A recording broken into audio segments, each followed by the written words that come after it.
লাইলাতুল কদরের আলামত রাসূলুল্লাহ সাল্লাল্লাহু আলাইহি সাল্লাম জামিউস সগীরের একটা বর্ণনা আছে। রাসূল বলেন, লাইলাতুল কদরি লাইলাতুন বালজাতুন লা হারাতুন ওয়ালা বারিদা।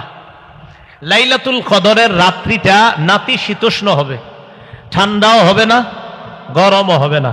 এটা হলো রাত।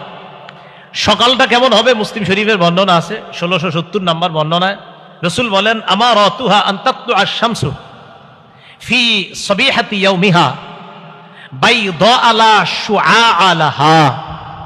লাইলাতুল কদরের পরের সকালে যে সূর্যটা উঠবে, এই সূর্যটা স্বচ্ছ হয়ে উঠবে, কিরণহীন সূর্য।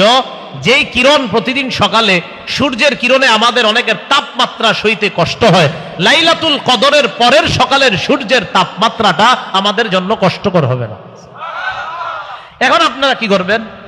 যেহেতু আমরা বাংলাদেশি, আমরা এক কাজ করব, আমরা লাইলাতুল কদরের এই আলামত দেখার জন্য ইবাদত না কইরা খালি রাত্রে তাকায় থাকবো উপরে, যে আজকে রাত্রে আর কি ঠান্ডা না গরম। সারা রাত শুধু এটা খুঁজবো যে এটা কি ঠান্ডা না গরম, আর সকালে উঠে দেখবো যে সূর্যটা কিরকম। ঠিক আছে না?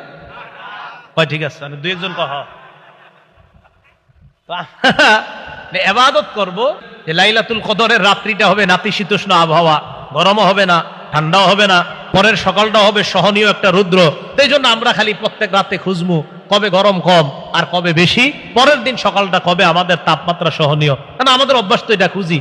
এই জন্য খালি ফেসবুকে স্ট্যাটাস শুরু করবেন এখন থেকে, ভাই সবাই খেয়াল রাখবেন কবে রাত্রে ঠান্ডা আর গরম কম হয়, পরের দিন সকালটা কবে এরকম। আমাদের অভ্যাস আর কি, যেটা এই জন্য বললাম। তাহলে আমরা কি ওইটা খুঁজবো না লাইলাতুল কদরে আমরা আল্লাহর কাছে ইবাদত করবো? কোনটা?